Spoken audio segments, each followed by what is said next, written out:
Okay, this is the 64 audio U18 Z1R. It's got 18 balanced armatures in it. This is the Sony IER Z1R. This is the Thea Audio Voyager 14.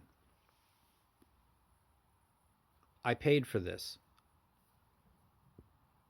earphone. I paid for this earphone. This was sent to me. Does that have influence on what I'm going to say?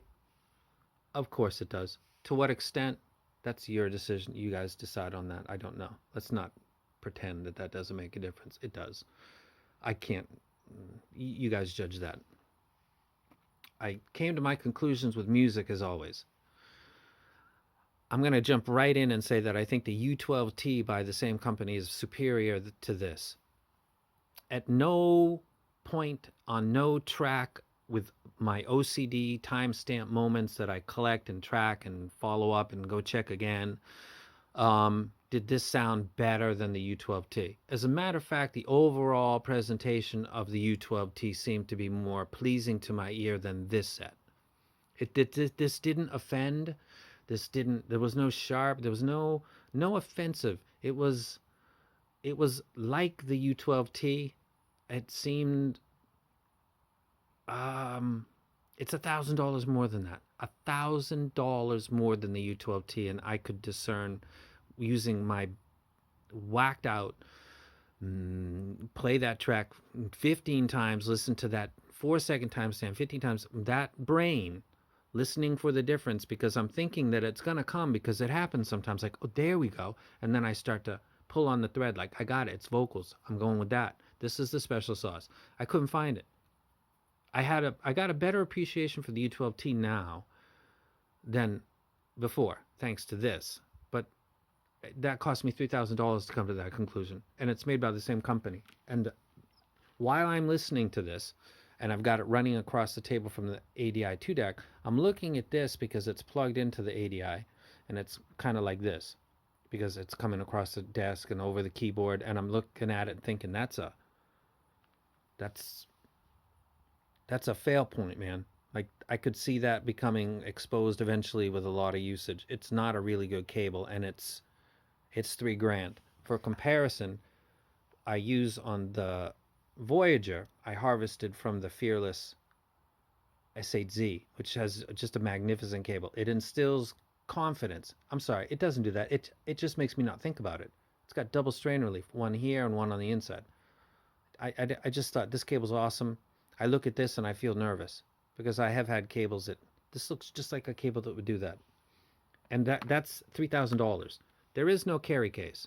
The presentation is not anything even close to Dunu. Let's say the Dunu 3001 with the open the box and you got all these tips and you got a nice case, and you don't get that with this. If you're familiar with 64 audio, you already know that's coming, but what the fuck? I got the U8s 3 years ago and it's the same case. The U12Ts are the same case, except this comes with a module, an extra module inside the little module holders, whereas the U12T, just if you want the module, you got to buy it. No, minus the one that's included with it. So it's pretty much the same case.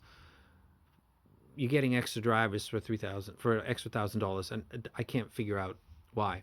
If I were to judge this on sound, this would be. Let me put it so it's almost off the frame because that's how far away it is. And this, yes, this is where you can calculate my bias, because I didn't pay for this, so my evaluation of it is the same, using the same music, but I'm not looking at that in the way like, I paid for that. God damn it. I'm putting these tips. These are what I used. So this is where I know that there's some bias in there, because I look for the fault. I enjoy the music, but that calculation of I paid $1,000 for it, it doesn't exist. I did pay $3,000 for this. That's real, and I feel like I didn't get my money's worth, and I feel like the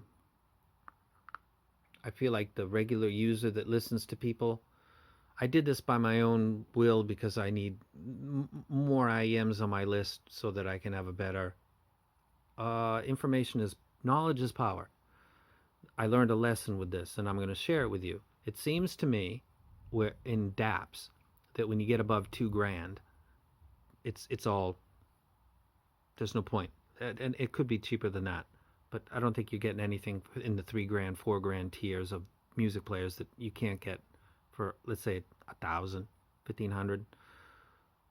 If even that's true, it's not diminished returns. It's lack of discernible, quantifiable.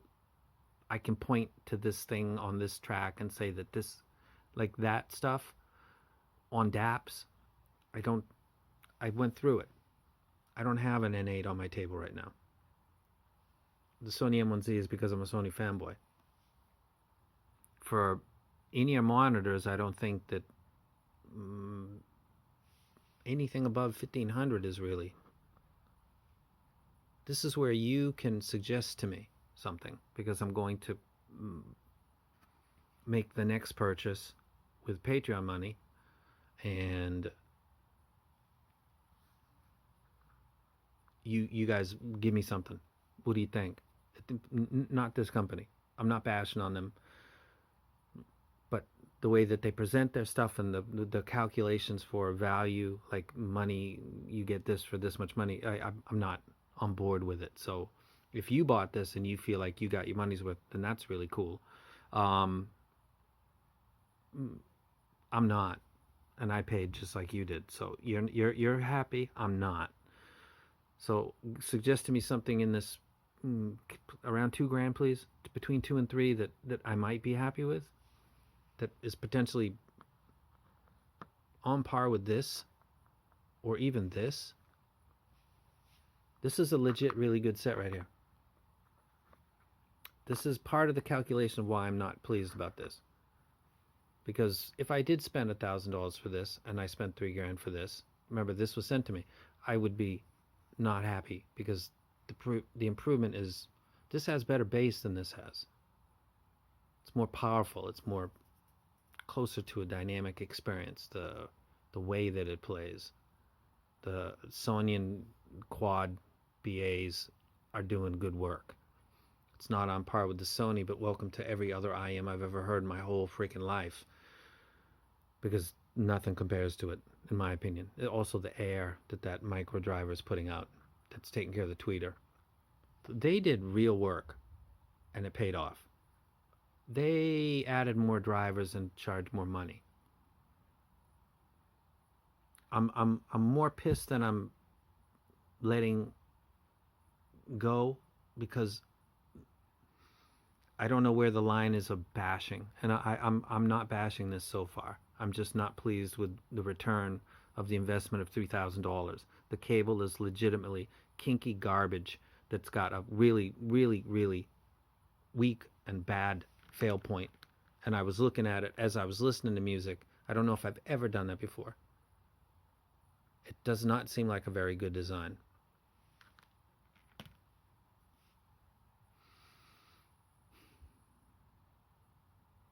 So I'm going to do a video about music, and I'm going to talk about it. I'm going to try to separate, but I won't be able to, but I'll try.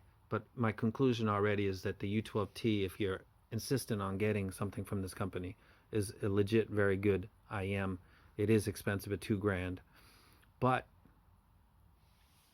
you know, it's your money. I can say that I think that adding $1,000 to your investment to get this, it doesn't make any sense to me. And for the playback of music and the joy of it being improved because something's wide or tall or whatever that stuff is that people say, I don't believe them. I didn't believe them anyway, but other people have bought this and are fans of it, so I don't know. Totally bummed.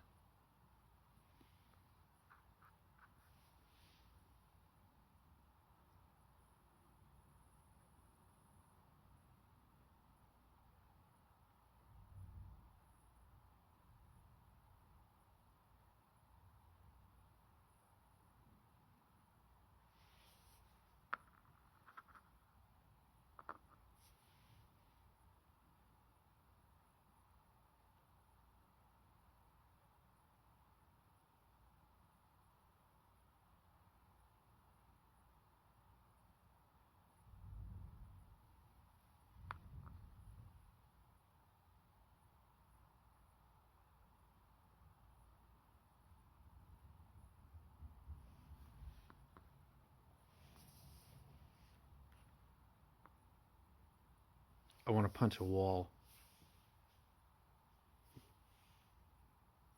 Totally honest, I'd like to punch a wall, but my hands are already busted up. Was not worth it. U12t is better. Look at my music that I listen to. Look at the last 3 reviews that I did. A lot of that music, including Grateful Dead Ripple, was done. I think the U12t sounds better.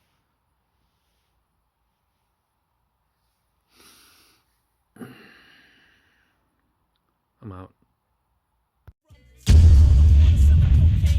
Shows live on stage with hoes yelling my name. To be precise, ripping mics is